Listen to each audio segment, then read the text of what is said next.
ನನ್ನ ಕೊಲೀಗ್ ಪ್ರಶಾಂತ್ ನಾಥ್ ನೇರ ಸಂಪರ್ಕದಲ್ಲಿದ್ದಾರೆ. ಪ್ರಶಾಂತ್, ಇಂಥ ವಿದ್ಯಮಾನ ಮತ್ತೆಲ್ಲಾದರೂ ನಡೆದಿರುವ ನೆನಪಿದೆಯಾ ನಿಮಗೆ? ಒಬ್ಬ ಮುಖ್ಯಮಂತ್ರಿ ವಯಸ್ಸಾದ ಕಾರಣಕ್ಕೆ, ಆರೋಗ್ಯದ ಕಾರಣಕ್ಕೆ ಮುಖ್ಯಮಂತ್ರಿ ಸ್ಥಾನದಿಂದ ಕೆಳಗೆ ಇಳಿದು ರಾಜ್ಯಸಭೆಗೆ ಹೋಗ್ತಾರೆ.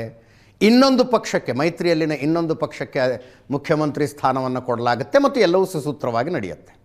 ಅದೇ ಒಂದು ಪಕ್ಷದಲ್ಲಿ, ರಾಷ್ಟ್ರೀಯ ಪಕ್ಷದಲ್ಲಿ ಈ ರೀತಿ ಬೆಳವಣಿಗೆಗಳು ಸಾಕಷ್ಟು ನಡೆದಿವೆ. ಫಾರ್ ಎಕ್ಸಾಂಪಲ್, ಈಗ ನೀವು ಯಡಿಯೂರಪ್ಪನವರೇ 2020 ಒಂದೇ ಪಕ್ಷದಲ್ಲಿ ಒಂದು ಪಕ್ಷದಲ್ಲಿ ನಡೆದಿದೆ. 69ರಲ್ಲಿ 67ರಲ್ಲಿ ನಿಜಲಿಂಗಪ್ಪ ಅವ್ರನ್ನ ಕರ್ಕೊಂಡು ಹೋಗಿ ರಾಷ್ಟ್ರೀಯ ರಾಜಕಾರಣಕ್ಕೆ ಕರ್ಕೊಂಡು ಹೋಗಿರ್ತಕ್ಕಂಥ ಬೆಳವಣಿಗೆಗಳನ್ನು ಕೂಡ ನಾವು ನೋಡಿದ್ದೀವಿ. ಆದರೆ ಎರಡು ಪಕ್ಷಗಳ ಮೈತ್ರಿ ಇರ್ತಕ್ಕಂಥ ಸಂದರ್ಭದಲ್ಲಿ ತಾನು ಮುಖ್ಯಮಂತ್ರಿ ಆಗಬೇಕು ಅನ್ನುವ ಕಾರಣಕ್ಕೋಸ್ಕರವೇ ಫ್ಲಿಪ್ ಫ್ಲಾಪ್ ಮಾಡ್ತಾ ಇದ್ರು ಅವರು. ಒಂದ್ಸಲ BJP, ಒಂದ್ಸಲ RJD. ಆದರೆ ಏಕಾಏಕಿ ಏನಾಯಿತು, ನಿತೀಶ್ ಕುಮಾರರನ್ನು BJP ನಾಯಕತ್ವ ಹೇಗೆ ಒಪ್ಪಿಸ್ತು ಅಂತಕ್ಕಂಥದ್ದು ಒಂದು ಕುತೂಹಲಕಾರಿ ಅಂಶ. ಅಥವಾ ಇದು ಪ್ರೀಪೋಲ್ ಅಗ್ರಿಮೆಂಟ್ ಆ ಥರದ್ದು ಏನಾರು ಆಗಿರ್ಬೋದಾ ಅಂತ ನನಗನ್ಸುತ್ತೆ. ಪ್ರೀಪೋಲ್ ಅಗ್ರಿಮೆಂಟ್ಗಿಂತ 2027ಕ್ಕೆ ರಾಷ್ಟ್ರಪತಿ ಉಪರಾಷ್ಟ್ರಪತಿ ಚುನಾವಣೆಯ ಸಂದರ್ಭದಲ್ಲಿ ನಿತೀಶ್ ಕುಮಾರ್ಗೆ ಏನಾದರೂ ಒಂದು ಭರವಸೆಯನ್ನು BJP ನಾಯಕತ್ವ ಕೊಟ್ಟಿದೆಯಾ ಅಂತಕ್ಕಂಥದ್ದು ಕೂಡ ಅನಿಸುತ್ತೆ. ಯಾಕಂದರೆ ಮುಖ್ಯಮಂತ್ರಿ ಸ್ಥಾನವನ್ನು ಇಷ್ಟು ಸುಲಭವಾಗಿ ಬಿಟ್ಟುಕೊಡೋದಿದ್ರೆ ನಿತೀಶ್ ಕುಮಾರ್ ಹಿಂದೆ ಬಿಟ್ಟುಕೊಡ್ತಾ ಇದ್ರು ಅಲ್ವಾ. ಕಂಟೆನ್ಷನ್, ಪಾಯಿಂಟ್ ಆಫ್ ಕಂಟೆನ್ಷನ್ ಇದ್ದಿದ್ದೇ ಮುಖ್ಯಮಂತ್ರಿ ಸ್ಥಾನ. ಅದಕ್ಕೆ ತಾನೇ ಅವರು ತೇಜಸ್ವಿ ಯಾದವ್ಗೆ ಇನ್ನೇನು ಮುಖ್ಯಮಂತ್ರಿ ಮಾಡಿಯೇ ಬಿಡ್ತಾರೆ, ರಾಷ್ಟ್ರೀಯ ರಾಜಕಾರಣಕ್ಕೆ ಬರ್ತಾರೆ ಅನ್ನುವ ಮಾತುಗಳಿದ್ವು ಅವರು ಇಂಡಿ ಒಕ್ಕೂಟದ ಒಂದು ನೇತೃತ್ವವನ್ನು ವಹಿಸಿದಾಗ. ನಿತೀಶ್ ಕುಮಾರ್ ಅದಕ್ಕೆ ಒಪ್ಪಲಿಲ್ಲ. ಈಗ ಏನಾಯಿತು, ಅವ್ರು ಏಕಾಏಕಿ ಒಪ್ಪಿದ್ರು ಅನ್ನುವ ಪ್ರಶ್ನೆ ಬಂದಾಗ ಎರಡು ಕಾರಣಗಳು ಸ್ಪಷ್ಟವಾಗಿ ಅನಿಸ್ತವೆ ಮೇಲ್ನೋಟಕ್ಕೆ. ಒಂದು, ಪ್ರೆಸಿಡೆಂಟ್ ವೈಸ್ ಪ್ರೆಸಿಡೆಂಟ್ ಚುನಾವಣೆಯ ಸಂದರ್ಭದಲ್ಲಿ ಅವ್ರಿಗೊಂದು ಖಚಿತ ಭರವಸೆ BJP ಕೊಟ್ಟಿದೆ ಅನ್ನೋದಿದ್ರೆ, ಎರಡನೇದು ಅಜಿತ್ ನನಗನ್ಸ್ತಿರ್ತಕ್ಕಂಥದ್ದು ಅವರ ಮಗ ನಿಶಾಂತ್ ಕುಮಾರನ್ನ ಸ್ಲೋಲಿ ಪೊಲಿಟಿಕಲ್ ಟ್ರಾನ್ಸಿಷನ್ನಲ್ಲಿ ತರಬೇಕು ಅಂತಕ್ಕಂಥದ್ದು ನಿತೀಶ್ ಕುಮಾರ್ ಮನಸ್ಸಿನಲ್ಲಿದ್ದರೆ ಆಗ BJP ಜೊತೆಗೆ ಒಂದು ಮಾತುಕತೆಯ ಮೂಲಕ ಇದನ್ನು ಮಾಡಲಾಗಿದೆ ಅಂತಕ್ಕಂಥದ್ದು ಎರಡು ಕಾರಣಗಳು ಸ್ಪಷ್ಟವಾಗಿ ಗೋಚರಿಸ್ತವೆ. ಅದರ್ವೈಸ್ ಇಲ್ಲ, ನಾನು ರೆಸ್ಟ್ ತಗೋಬೇಕು ಅನ್ನೋ ಕಾರಣಕ್ಕೆ ದಿಲ್ಲಿಗೆ ಹೋಗ್ತಿದ್ದೀನಿ ಅನ್ನೋದು ಕನ್ವೆನ್ಷನಲ್ ಪೊಲಿಟಿಷಿಯನ್ಸ್ ವಿಸ್ಡಮ್ ಅಲ್ಲ. ರಾಜಕಾರಣಿ ಹಂಗೆ ಯೋಚನೆ ಮಾಡಲ್ಲ. ಈಗ ಅನೇಕ ಬಾರಿ ಕಾರ್ಪೊರೇಟ್ನಲ್ಲಿ ಇದನ್ನು ನೋಡಿದ್ದೀವಿ, ಸಾಕಾಯ್ತು ನನಗೆ ಅಂತ ಹೇಳೋರು, ಅಥವಾ ಮನೆಗಳಲ್ಲಿ ದೊಡ್ಡ ದೊಡ್ಡ ಮನೆತನಗಳಲ್ಲಿ ನೋಡಿದ್ದೀವಿ, ನನಗೆ ಸಾಕಾಯಿತು ನೀವು ವಹಿಸ್ಕೊಳ್ಳಿ ಅಂತ ಹೇಳೋರು. ಆದರೆ ಮಗನಿಗೆ ವಹಿಸ್ಕೊಟ್ಟು ಹೋಗ್ತಾರೆ. ಕಾರ್ಪೊರೇಟಲ್ಲೂ ನೋಡಿದ್ದೀವಿ, ಮಗನಿಗೆ ವಹಿಸ್ಕೊಟ್ಟು ಹೋಗ್ತಾರೆ. ನಿತೀಶ್ ಕುಮಾರ್ ಇಲ್ಲಿ BJPಗೆ ನೇತೃತ್ವವನ್ನು ಕೊಟ್ಟಿರ್ತಕ್ಕಂಥದ್ದು ಯಾಕೆ ಕೊಟ್ಟರು ಅಂತಕ್ಕಂಥದ್ದು, ಅದಕ್ಕೆ ನಾನು ಹೇಳಿದೆ ಕನ್ವೆನ್ಷನ್. ಈಗ ರಾಜಕಾರಣಿಗಳ ಹಂಗೆ ಯೋಚನೆ ಮಾಡಬಾರ್ದಾ, ಮಾಡಲ್ಲ ಅನ್ನೋದು ಕನ್ವೆನ್ಷನಲ್ ವಿಸ್ಡಮ್ ಹೇಳುತ್ತೆ. ಎಷ್ಟೇ ವಯಸ್ಸಾದರೂ ನಾನು ಕುರ್ಚಿಗೆ ಅಂಟ್ಕೊಂಡಿರ್ತೀನಿ ಹೊರತು ನಿಮಗೆ ಅಧಿಕಾರ ಕೊಡಲ್ಲ. ಅನೇಕ ಬಾರಿ ಮಕ್ಕಳಿಗೂ ಅಧಿಕಾರ ಕೊಡ್ಲಿಕ್ಕೆ ಒಪ್ಪಲ್ಲ ಅಂಥ ರಾಜಕಾರಣಿಗಳನ್ನು ಕೂಡ ನಾವು ನೋಡಿದ್ದೀವಿ. ಹೀಗಾಗಿ ನಿತೀಶ್ ಕುಮಾರ್ ಟ್ರಾನ್ಸಿಷನ್ ಏನಿದೆ ಅದೊಂದು ಕುತೂಹಲವನ್ನು ನಿಶ್ಚಿತವಾಗಿ ಹೆಚ್ಚಿಸುತ್ತೆ. ನನಗನ್ಸುತ್ತೆ ಅವರು 20 ವರ್ಷಗಳ ಪೀರಿಯಡ್ ಬಹಳ ಇಂಟ್ರೆಸ್ಟಿಂಗ್ ಅಲ್ಲ ಅವ್ರದ್ದು. ಸಣ್ಣ ಸಮುದಾಯ, ಸಣ್ಣ ಪಕ್ಷ, ಬಟ್ ನಿರಂತರವಾಗಿ ಅಧಿಕಾರದಲ್ಲಿದೆ. ಅದೇ ನೋಡಿ, ಎರಡು ಸಂಗತಿಗಳು ನಿತೀಶ್ ಕುಮಾರರ ಬಗ್ಗೆ ಪ್ರಾಯಶಃ ಭಾರತದ ರಾಜಕಾರಣದಲ್ಲಿ ನಾವು ನೋಡಲಿಕ್ಕೆ ಸಿಗದ ಅಪರೂಪದ ವಿದ್ಯಮಾನ ಇದು. ಒಂದು, ಬಿಹಾರದಂಥ ರಾಜ್ಯದಲ್ಲಿ 2005ರಲ್ಲಿ ಅಧಿಕಾರ ಹಿಡಿದ ನಂತರ ಏನೊಂದು ಟ್ರಾನ್ಸಿಷನನ್ನು, ಟ್ರಾನ್ಸ್ಫಾರ್ಮೇಷನನ್ನು, ಅಭಿವೃದ್ಧಿಗೆ ಸಂಬಂಧಪಟ್ಟಂತೆ ನಿತೀಶ್ ಕುಮಾರ್ ತಂದರು. ಅದು ನಿಸ್ಸಂದೇಹವಾಗಿ ಕೆಲವು ರಾಜಕಾರಣಿಗಳು ಇದನ್ನು ಸಾಧಿಸ್ಲಿಕ್ಕೆ ಸಾಧ್ಯ ಆಗಿದೆ. ಕೆಲವು ರಾಜಕಾರಣಿಗಳು. ಯಾಕಂದರೆ ನೋಡಿ, ಕರ್ನಾಟಕ, ಮಹಾರಾಷ್ಟ್ರ, ತಮಿಳುನಾಡು, ಆಂಧ್ರ ಪ್ರದೇಶದ ಜೊತೆ ಬಿಹಾರನ್ನು ಕಂಪೇರ್ ಮಾಡಬಾರ್ದು. ಅಲ್ಲಿ 90ರಿಂದ 2005ರವರೆಗೆ ಅಥವಾ 90ಕ್ಕಿಂತ ಮುಂಚೆ ಯಾವ ಪರಿಸ್ಥಿತಿ ಬಿಹಾರದ ರಾಜಕಾರಣದಲ್ಲಿತ್ತು, ಅಲ್ಲಿನ ಆಡಳಿತ ವ್ಯವಸ್ಥೆಯಲ್ಲಿತ್ತು, ಕೆಟ್ಟ ಆಡಳಿತಕ್ಕೆ ಉದಾಹರಣೆ ಕೊಡೋ ಹಂಗೆ ಜಂಗಲ್ ರಾಜ್ ಅಂತಕ್ಕಂಥದ್ದನ್ನು ಕರಿತಿದ್ರು. ಜಾತಿಯ ವೈಷಮ್ಯಗಳು, ಕೋಮು ಸೌಹಾರ್ದತೆ ಸಂಪೂರ್ಣವಾಗಿ ಹಾಳಾಗಿ ಹೋಗಿತ್ತು. ಕಾನೂನು ಸುವ್ಯವಸ್ಥೆ ಸಂಪೂರ್ಣವಾಗಿ ಹಾಳಾಗಿ ಹೋಗಿತ್ತು. ನಿಮ್ಗಂದ್ರೆ ರಾತ್ರಿ 7ರ ನಂತರ ಹೆಣ್ಮಕ್ಳು ಬಿಡಿ, ಗಂಡಸರು ಕೂಡ ಓಡಾಡಲಾರ್ದಂಥ ಸ್ಥಿತಿ. ನೀವು ಅಪಹರಣ ಪಿಕ್ಚರ್ ಏನು ತೋರಿಸಿದ್ರಲ್ಲ ಅಜಯ್ ದೇವ್ಗನ್, ಪ್ರಕಾಶ್ ಝಾ ಅದನ್ನು ತೋರಿಸಿದ್ರಲ್ವಾ, ಬಿಹಾರದ್ದೇ ಕತೆ ಅದು. Same to same. ನಿಮ್ಮ ಹತ್ರ ಒಂದು ಸ್ವಲ್ಪ ದುಡ್ಡಿದೆ, 2 ಲಕ್ಷ 3 ಲಕ್ಷ, ನಿಮ್ಮ ಕಿಡ್ನ್ಯಾಪ್ ಆಗ್ತಾ ಇತ್ತು. ಅಂಥ ಸ್ಥಿತಿಯಿಂದ ಬಿಹಾರವನ್ನು ಹೊರಗೆ ತಂದ ಕೀರ್ತಿ ನಿತೀಶ್ ಕುಮಾರ್ಗೆ ನಿಸ್ಸಂದೇಹವಾಗಿ ಸಲ್ಲುತ್ತೆ. ಕರ್ನಾಟಕ, ಮಹಾರಾಷ್ಟ್ರ ಸುಶಾಸನ್ ಬಾಬು ಅಂತ, ಅದಕ್ಕೆ ಅವ್ರನ್ನ ಸುಶಾಸನ್ ಬಾಬು ಅಂತ ಕರೆದ್ರು. ಎರಡನೇದು ಅಜಿತ್, ಪೊಲಿಟಿಕಲಿ ನೋಡಿದಾಗ ನೀವು ನೋಡಿ, 1990ರವರೆಗೆ ಬಿಹಾರದ ರಾಜಕಾರಣವನ್ನು ಆವರಿಸಿಕೊಂಡಿದ್ದವರು ಇಬ್ಬರು. ಒಬ್ಬರು ಕರ್ಪೂರಿ ಠಾಕೂರ್, ನಮ್ಮಲ್ಲಿ ಹೆಂಗೆ ದೇವರಾಜ ಅರಸರನ್ನು ನೆನೆಸ್ಕೊಳ್ತೀವೋ ಆ ರೀತಿ ಕರ್ಪೂರಿ ಠಾಕೂರ್ ಅಲ್ಲಿನ ಮೀಸಲಾತಿ ವ್ಯವಸ್ಥೆಯನ್ನು ತಂದವರು, ಹಿಂದುಳಿದ ವರ್ಗದ ದೃಷ್ಟಿಯಿಂದ ಬೋಲ್ಡ್ ಸ್ಟೆಪ್ಸ್ಗಳನ್ನು ತೆಗೆದುಕೊಂಡಿರ್ತಕ್ಕಂಥವ್ರು. ಎರಡನೇವರು ಜಗನ್ನಾಥ್ ಮಿಶ್ರಾ. ಮೇವು ಹಗರಣದಲ್ಲಿ ಅಂದರೆ ಸ್ಟಾರ್ಟಿಂಗ್ ಹೆಸರು ಕೇಳಿ ಬಂದಿದ್ದೆ ಜಗನ್ನಾಥ್ ಮಿಶ್ರಾ ಅವ್ರದ್ದು. ಹೌದು ಹೌದು. ಯಾವಾಗ ಮಂಡಲ್ ಚಳುವಳಿ ಶುರು ಆಯಿತು 1989ರಲ್ಲಿ ವಿ ಪಿ ಸಿಂಗ್ ಅಧಿಕಾರ ಹಿಡಿದ ನಂತರ ಮಂಡಲದ ಫೈಲನ್ನು ಹೊರಗೆ ತೆಗೆದ್ರು.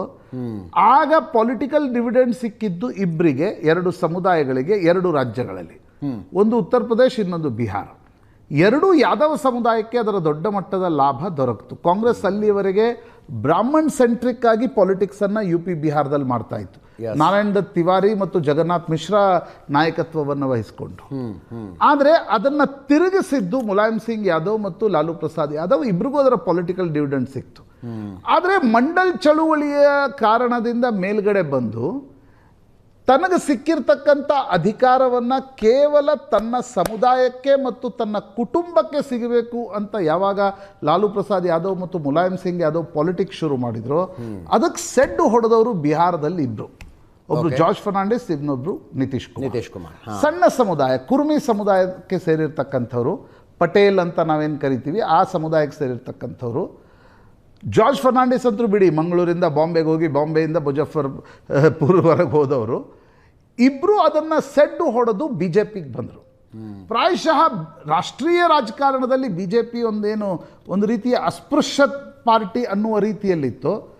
96ರ ಚುನಾವಣೆಯಲ್ಲಿ ಬಿ ಜೆ ಪಿ ಜೊತೆಗೆ ಹೋಗಿರ್ತಕ್ಕಂಥವರು ಜಾರ್ಜ್ ಫರ್ನಾಂಡಿಸ್ ಮತ್ತು ನಿತೀಶ್ ಕುಮಾರ್. ಪ್ರಾಯಶಃ 96ರಲ್ಲಿ ಪ್ರಯತ್ನ ಪಟ್ಟರು ಅಟಲ್ ಬಿಹಾರ್ ವಾಜಪೇಯಿ ಅವರಿಗೆ ಮಿತ್ರರು ಸಿಗದೇ ಇರುವ ಕಾರಣ ಅವರ ಒಂದು ಪೊಲಿಟಿಕಲ್ ಅಸ್ಪೃಶ್ಯತೆ, ಅದು ರಾಮ ಮಂದಿರದ ಕಾರಣದಿಂದ ಬಂದಿತ್ತು. 98ರಲ್ಲಿ ನಿತೀಶ್ ಕುಮಾರ್ ಅಟಲ್ ಬಿಹಾರಿ ವಾಜಪೇಯಿ ಸಂಪುಟದಲ್ಲಿ ಮಂತ್ರಿ ಆಗ್ತಾರೆ. ನಿಮಗೊಂದು ನೆನಪಿದ್ರೆ, ಅಬ್ದುಲ್ ಕಲಾಂ ರಾಷ್ಟ್ರಪತಿಯಾಗಿದ್ದಾಗ ಒಂದು ಪ್ರಯತ್ನ ಅಲ್ಲಿ ಮುಖ್ಯಮಂತ್ರಿ ಆಗಬೇಕು ಅಂತ ನಡೀತು. ಓಕೆ, ನಂಬರ್ಸ್ ಇರದೇ ಇದ್ರೂ ಕೂಡ, ಬಟ್ ಅದು ಫಿಸಲ್ ಔಟ್ ಆಯಿತು, ಅದು ವಿಫಲ ಆಯಿತು. 2005ರ ಚುನಾವಣೆಯಲ್ಲಿ ಬಿಜೆಪಿ ಮತ್ತು ನಿತೀಶ್ ಕುಮಾರ್ ಗಟ್ಟಿ ಒಂದು ಮೈತ್ರಿಯ ಕಾರಣದಿಂದಾಗಿ ಲಾಲು ಪ್ರಸಾದ್ ಯಾದವ್ರನ್ನು ಸೋಲಿಸ್ಲಿಕ್ಕೆ ಸಾಧ್ಯ ಆಯಿತು. ರಾಬ್ಡಿ ದೇವಿ ಮುಖ್ಯಮಂತ್ರಿಯಾಗಿದ್ದರು, ಜಂಗಲ್ ರಾಜ್ದ ಆರೋಪಗಳು ಇದೆಲ್ಲ ಆದಮೇಲೆ 2005ರ ಚುನಾವಣೆಯಲ್ಲಿ ನಿತೀಶ್ ಮತ್ತು ಬಿಜೆಪಿ ಅಧಿಕಾರಕ್ಕೆ ಬಂದರು. ನಿತೀಶ್ ಸುಶೀಲ್ ಮೋದಿಯವರ ಮೈತ್ರಿ ಮತ್ತು ನೇತೃತ್ವ ತುಂಬ ಅಂದರೆ ನೆವಿಗೇಟ್ ಮಾಡ್ತಾ ಹೋಯಿತು, ಯಾವುದೇ ಸಮಸ್ಯೆ ಇರಲಿಲ್ಲ. ಮೇಲ್ಗಡೆ ಲಾಲ್ ಕೃಷ್ಣ ಅಡ್ವಾಣಿಯವರ ನೇತೃತ್ವ ಇತ್ತು.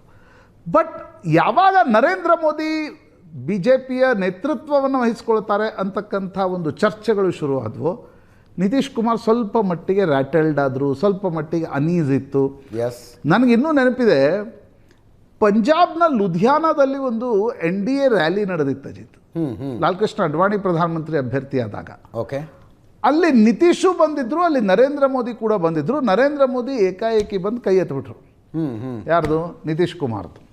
ನಿತೀಶ್ ಕುಮಾರ್ಗೆ ಅದು ಅನ್ಎಕ್ಸ್ಪೆಕ್ಟೆಡ್ ಆಗಿತ್ತು, ಅವ್ರಿಗೆ ಸಿಟ್ಟು ಬಂತದು. ಹೌದು ಹೌದು. ಆ ಫೋಟೋ ಇಂಡಿಯನ್ ಎಕ್ಸ್ಪ್ರೆಸ್ನಲ್ಲಿ ಛಾಪಿತಾಗಿತ್ತು ಮರುದಿನ. ದಟ್ ವಾಸ್ ಬಿಗ್ ಫೋಟೋ ಅದು. ಅದು 2013ರಲ್ಲಿ ರಾಷ್ಟ್ರೀಯ ಕಾರ್ಯಕಾರಿಣಿ ಬಿಜೆಪಿ ನಡೀತಾ ಇರ್ತಕ್ಕಂಥ ಸಂದರ್ಭದಲ್ಲಿ ಪಟ್ನಾದಲ್ಲಿ ಇವರು ಊಟಕ್ಕೆ ಕರೆದಿದ್ರು ಎಲ್ಲರನ್ನ. ಯಾರನ್ನ? ಲಾಲ್ ಕೃಷ್ಣ ಅಡ್ವಾಣಿ, ಅರುಣ್ ಜೇಟ್ಲಿ, ಸುಷ್ಮಾ ಸ್ವರಾಜ್, ರಾಜನಾಥ್ ಸಿಂಗ್, ಅನಂತ್ ಕುಮಾರ್, ಎಲ್ಲ ರಾಜ್ಯಗಳ ಮುಖ್ಯಮಂತ್ರಿಗಳನ್ನು. ಆ ದಿನ ಬೆಳಗ್ಗೆ ಹಿಂದಿ ದೈನಿಕದಲ್ಲಿ ಒಬ್ಬರು ದೊಡ್ಡ ಅಡ್ವರ್ಟೈಸ್ಮೆಂಟ್ ಕೊಟ್ಟು ನಿತೀಶ್ ಕುಮಾರ್ ಮತ್ತು ಮೋದಿ ಅವ್ರ ಫೋಟೋವನ್ನು ಹಾಕಿಬಿಟ್ರು. ಬಿಹಾರದ ಮೂಲದ ವ್ಯಾಪಾರಿ ಪಾಟ್ನಾದಲ್ಲಿ ವ್ಯಾಪಾರ ಮಾಡ್ಕೊಂಡಿದ್ದವರು ಅಂತಾರೆ. ಅದು ಆಮೇಲೆ ಹೇಳ್ತಾರೆ ಅನೇಕರು, ಗಿರಿರಾಜ್ ಸಿಂಗ್ ಈಗೇನು ಕೇಂದ್ರದಲ್ಲಿ ಮಂತ್ರಿ ಇದ್ದಾರಲ್ಲ, okay okay, he was Narendra Modi's man, ಅವರು ಅದನ್ನು ಹಾಕ್ಸಿದ್ರು ಅಂತ ಕೆಲವ್ರು ಹೇಳ್ತಾರೆ.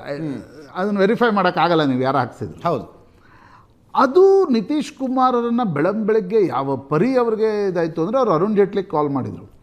ನಾನು ನಿಮ್ಗೇನು ಇನ್ವಿಟೇಷನ್ ಕೊಟ್ಟಿದ್ದೆ ಅದನ್ನು ಹಿಂತೆಗೆದುಕೊಳ್ತಾ ಇದ್ದೀನಿ, ದಯವಿಟ್ಟು ಯಾರು ಊಟಕ್ಕೆ ಬರಬೇಡಿ. ಅದು ಬಿ ಜೆ ಪಿ ನಾಯಕತ್ವವನ್ನು ಕೂಡ, ಬಿ ಜೆ ಪಿ ನಾಯಕರು ಕೂಡ ನಿತೀಶ್ ಕುಮಾರ್ ಸ್ವತಃ ನನಗೆ ನೆನಪಿದೆ, ಅವತ್ತು ಅರುಣ್ ಜೇಟ್ಲಿ ಪ್ರೆಸ್ ಕಾನ್ಫರೆನ್ಸ್ ಮಾಡಿ ನಿತೀಶ್ ಕುಮಾರ್ಗೆ, ಬಿಕಾಸ್ ನಿತೀಶ್ ಕುಮಾರ್ ಮತ್ತು ಅರುಣ್ ಜೇಟ್ಲಿ ಕ್ಲೋಸ್ ಇದ್ದರು. ಅದಾಗಿ 2013ರಲ್ಲಿ ಯಾವಾಗ ಪ್ರಧಾನಮಂತ್ರಿ ಅಭ್ಯರ್ಥಿಯಾದರು ನರೇಂದ್ರ ಮೋದಿ, ನಿತೀಶ್ ಕುಮಾರ್ ಇಲ್ಲ, ನಾನು ಒಬ್ಬನೇ ಹೋಗ್ತೀನಿ, ನಾನು ನಿಮ್ಮ ಜೊತೆ ಹೋಗೋಲ್ಲ ಅನ್ನುವ ತೀರ್ಮಾನವನ್ನು ತೆಗೆದುಕೊಂಡರು. ಆಗ ಅವರಿಗೆ ಲಾಲು ಜೊತೆ ಹೋಗಲಿಕ್ಕೆ ಮನಸ್ಸಿರಲಿಲ್ಲ, ಯಾಕಂದರೆ ಜಂಗಲ್ ರಾಜ್ನ ಆರೋಪ ಇತ್ತು. ಹೌದು ಹೌದು. 14ರಲ್ಲಿ ಮೂರೂ ಪಕ್ಷಗಳು ಬೇರೆ ಬೇರೆಯಾಗಿ ಹೋದಾಗ ಬಿ ಜೆ ಪಿಗೆ ಒಂದು ದೊಡ್ಡ ಮಟ್ಟದ ಗೆಲುವು ಬಿಹಾರದಲ್ಲಿ ದೊರಕಿತು. ಆಲ್ಮೋಸ್ಟ್ ನಿತೀಶ್ ಕುಮಾರ್ 2 ಸ್ಥಾನ ಪಡೆದ್ರು, ಲಾಲು 3 ಸ್ಥಾನ ಪಡೆದ್ರು, ಡೆಸಿಮೇಟ್ ಆಗಿಬಿಟ್ರು. ಆಗ ಇಬ್ಬರು ಒಟ್ಟಿಗೆ ಬರುವ ತೀರ್ಮಾನವನ್ನು ನಿತೀಶ್ ಮತ್ತು ಲಾಲು ಪ್ರಸಾದ್ ಯಾದವ್ ತೆಗೆದುಕೊಂಡ್ರು. 15ರ ಚುನಾವಣೆ ಅದು. ಅಂದರೆ 14ರ ಲೋಕಸಭೆಯ ಪ್ರಚಂಡ ಗೆಲುವಿನ ನಂತರ 2 ಸೋಲುಗಳನ್ನು ಬಿ ಜೆ ಪಿ ಕಂಡು, ಒಂದು ದಿಲ್ಲಿ, ಇನ್ನೊಂದು ಬಿಹಾರ. 2015ರ ನವೆಂಬರ್ನ ಚುನಾವಣೆಯಲ್ಲಿ ಮೋಹನ್ ಭಾಗವತ್ರ ಒಂದು ಹೇಳಿಕೆ ಕಾಣುತ್ತೆ ಮೀಸಲಾತಿಗೆ ಸಂಬಂಧಪಟ್ಟಂತೆ. ಅದು ಪಿछड़ा ವರ್ಸಸ್ ಅಗಡ ಅಂತ ದೊಡ್ಡ ಚುನಾವಣೆ ಪ್ರಚಾರ ಆಯ್ತಲ್ಲಿ. ಸೊ ಆಲ್ಮೋಸ್ಟ್ ನೋಡಿ, ಪಿछड़ा ಮುಸ್ಲಿಂ ಎಲ್ಲ ಸೇರಿಸಿ 85% ವೋಟ್ ಇದೆ ಬಿಹಾರದಲ್ಲಿ. ಮೇಲ್ಜಾತಿ ಅಂತ ಕರೆಸ್ಕೊಳ್ಳೋರು 15% ಇದ್ದಾರೆ. ಅದರಲ್ಲಿ ಬ್ರಾಹ್ಮಣ ಇದ್ದಾರೆ, ಬನಿಯಾ ಇದ್ದಾರೆ, ರಜಪೂತ್ರಿದ್ದಾರೆ, ಭೂಮಿಹಾರ್ ಸಮುದಾಯ ಇದೆ. ಉಳಿದವರೆಲ್ಲರೂ ಕೂಡ ಒಟ್ಟಾಗಿ ಬಿ ಜೆ ಪಿ ಒಂದು ಹೀನಾಯ ಸೋಲನ್ನು 2015ರಲ್ಲಿ ಆಯಿತು. ಆದರೆ ನಿತೀಶ್ ಕುಮಾರ್ ಸಮಸ್ಯೆ ಇತ್ತು, ಅವ್ರಿಗೆ ಲಾಲು ಪ್ರಸಾದ್ ಯಾದವ್ ಕುಟುಂಬದ ಜೊತೆ ಪೊಲಿಟಿಕಲ್ ಮೈತ್ರಿ ಮಾಡ್ಕೊಂಡಿದ್ರು. ಆದರೆ ಅವ್ರಿಗೆ ಏಗಲಿಕ್ಕೆ ಸಾಧ್ಯ ಆಗಲಿಲ್ಲ. ಯಾಕಂದರೆ ಯಾದವ ಸಮುದಾಯದ ಪಾಲಿಟಿಕ್ಸ್ ಲಾಲುದು ಬೇರೆ, ನಿತೀಶ್ದು ಬೇರೆ. ಹೀಗಾಗಿ ತೇಜಸ್ವಿ ಯಾದವ್, ತೇಜ್ ಪ್ರತಾಪ್ ಯಾದವ್ ಯಾವಾಗ ರೈಡಿಂಗ್ಸ್ ಚಾಲೂ ಮಾಡಿದ್ರು, ಅವರು ವಾಪಸ್ ಬಿ ಜೆ ಪಿಗೆ ಬಂದರು. ಅದನ್ನೇ ಲಾಲು ಫೇಮಸ್ ಆಗಿ ಕರೆದಿದ್ದವ್ರನ್ನ, ಪಲ್ಟು ರಾಮ್ ಹೇ ನಿತೀಶ್ ಕುಮಾರ್ ಅಂತ. ನಂತರ ಆ ಕಡೆಯಿಂದ ಈ ಕಡೆ ಬಂದರು, ಈ ಕಡೆಯಿಂದ ಆ ಕಡೆ ಪಲ್ಟಿ ಹೊಡೆದೋಡು 10 ಬಾರಿ ಅವರು ಮುಖ್ಯಮಂತ್ರಿ ಪ್ರಮಾಣ ವಚನವನ್ನು ಸ್ವೀಕರಿಸಿದರು. ಆದರೆ ಅವರಿಗೆ ತೇಜಸ್ವಿ ಯಾದವ್ಗೆ ಮುಖ್ಯಮಂತ್ರಿ ಸ್ಥಾನವನ್ನು ಬಿಟ್ಟುಕೊಡ್ಲಿಕ್ಕೆ ಮನಸ್ಸಿರಲಿಲ್ಲ. ಒಂದು ಪ್ಯಾಕ್ಟ್ ಆಗಿತ್ತು ಇಂಡಿಯಾ ಒಕ್ಕೂಟದಲ್ಲಿ. ನಿತೀಶ್ ಕುಮಾರ್ ಇಲ್ಲಿ ಬರ್ತಾರೆ, ಇಂಡಿಯಾ ಒಕ್ಕೂಟದ ಸಮನ್ವಯಕಾರರಾಗಿ ದಿಲ್ಲಿಯಲ್ಲಿ ಇರ್ತಾರೆ, ಅಲ್ಲಿ ತೇಜಸ್ವಿ ಯಾದವ್ಗೆ ಅಧಿಕಾರ ಬಿಟ್ಟುಕೊಡ್ತಾರೆ ಅಂತ. ಬಟ್ ನನಗನ್ಸುತ್ತೆ ಜಂಗಲ್ ರಾಜ್ನಿಂದ ಹೊರಗೆ ತಂದ ನಿತೀಶ್ ಕುಮಾರ್ಗೆ ತೇಜಸ್ವಿ ಯಾದವ್ ಮತ್ತೊಮ್ಮೆ ಅಧಿಕಾರ ಬಿಟ್ಟುಕೊಡ್ಲಿಕ್ಕೆ ಮನಸ್ಸಿರಲಿಲ್ಲ. Tejashwi Yadav may not be replica of Lalu Prasad Yadav, but Lalu ಮತ್ತು ರಾಬ್ಡಿ ಕಾಲದಲ್ಲಿ ನಡೆದಿರ್ತಕ್ಕಂಥ ಜಂಗಲ್ ರಾಜ್ಯದ ಘಟನಾವಳಿಗಳೇ ಬಿಹಾರದ ಪಾಲಿಟಿಕ್ಸನ್ನು ಇನ್ನೂ ಕೂಡ ಅದು ಕಾಡ್ತಾ ಇವೆ. ಮೊನ್ನೆ 25ರ ನೀವು ಫಲಿತಾಂಶ ಏನು ಹೇಳ್ತಿತ್ತು, ತೇಜಸ್ವಿ ಯಾದವ್ ಬರ್ತಾರೆ ಅಂದಾಗ ಉಳಿದ ಎಲ್ಲ ಸಮುದಾಯಗಳು ಸೇರಿ ನಿತೀಶ್ ಕುಮಾರ್. ಸೊ ನಿತೀಶ್ ಕುಮಾರ್ ಪಲ್ಟುರಾಮ್ ಅನ್ನಿಸ್ಕೊಂಡ್ರು. ಆದರೆ ನನಗನ್ಸುತ್ತೆ ಅಜಿತ್, ಶುದ್ಧ ಪ್ರಾಕ್ಟಿಕಲ್ ಪಾಲಿಟಿಕ್ಸ್ ದೃಷ್ಟಿಯಿಂದ ನೋಡಿದಾಗ ನಿತೀಶ್ ಕುಮಾರ್ಗಿರ್ತಕ್ಕಂಥ ಒಂದು ಪೊಲಿಟಿಕಲ್ ಆಗಿರ್ತಕ್ಕಂಥ ಮ್ಯಾನ್ಯೂವರಿಂಗ್ ಫ್ಲೆಕ್ಸಿಬಿಲಿಟಿ ಏನಿದೆ ಅಲ್ವಾ, ಅದು ಅವರಿಗೆ ಸತತವಾಗಿ ಅಧಿಕಾರದಲ್ಲಿ ಕೂರಿಸ್ಲಿಕ್ಕೆ ಸಾಧ್ಯ ಆಯಿತು. ಬಟ್ 25ರ ಚುನಾವಣೆ ಗೆದ್ದ ನಂತರ ಏಕಾಏಕಿ ಏನಾಯಿತು, ಈಗ ಪ್ರಾಯಶಃ ನಾಳೆ ಗೊತ್ತಾಗತ್ತೆ. ಈಗ ಅದು ಹೌದು, ನಾಳೆ ಗೊತ್ತಾಗತ್ತೆ. ಮಗನನ್ನು ಉಪಮುಖ್ಯಮಂತ್ರಿಯನ್ನಾಗಿ ಮಾಡಲಿಕ್ಕೆ ಇಷ್ಟೆಲ್ಲ ಮಾಡಿದರು, ಅಥವಾ ಮುಂದಿನ ವರ್ಷ ಏನಾದರೂ ಇವರು ಭರವಸೆ ಕೊಟ್ಟರು ಅನ್ನುವ ಕಾರಣಕ್ಕೆ ಇಷ್ಟೆಲ್ಲ ಮಾಡಿದರು. ಬಟ್ ನಿತೀಶ್ ಕುಮಾರರ ಒಂದು ಅಂಶವನ್ನು ಮೆಚ್ಚಲೇಬೇಕಾಗತ್ತೆ ಅಜಿತ್, ಬೇರೆ ಪಕ್ಷಕ್ಕೆ ಅಧಿಕಾರವನ್ನು ಬಿಟ್ಟುಕೊಟ್ಟು ತಾನು ಸುಲಭವಾಗಿ ಈ ರೀತಿಯ ನಿಮಗೆ ವಿದಾಯ ಎಷ್ಟು ಜನರಿಗೆ ದೊರಕತ್ರಿ. NT ರಾಮರಾವ್ಗೆ ಅಳಿಯನೇ ಬಿಡಲಿಲ್ಲ ಆ ರೀತಿಯ ವಿದಾಯ ಕೊಡಲಿಕ್ಕೆ. ಕರ್ನಾಟಕದಲ್ಲೂ ನಾವು ನೋಡಿದ್ದೀವಿ, ಯಡಿಯೂರಪ್ಪನವರು ಸದಾನಂದ ಗೌಡರಿಗೆ ಅಧಿಕಾರ ಬಿಟ್ಟು ಕೊಟ್ಟ ತಕ್ಷಣ ಸದಾನಂದ ಗೌಡರು ಮುಂಬೈಯಲ್ಲಿ ಹೇಳಿದರು ಇನ್ನೂ ಕೇಸ್ ಇದೆ ರೀ ಅವ್ರ ಮೇಲೆ ಅಂತ.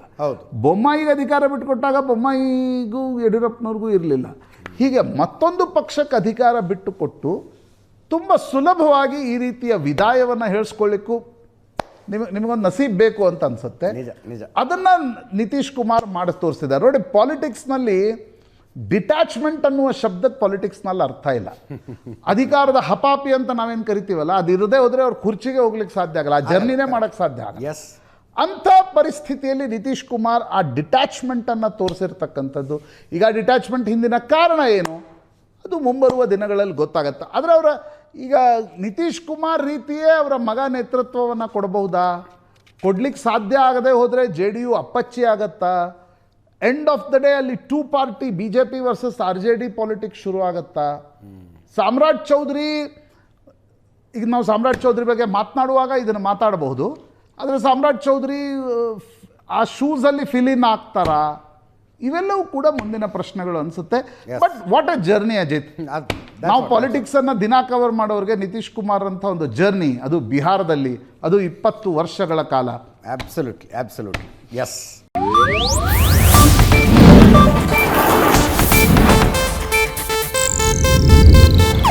ಇದು ಏಷ್ಯಾನೆಟ್ ನ್ಯೂಸ್ ನೆಟ್ವರ್ಕ್ ಪ್ರಸ್ತುತಿ.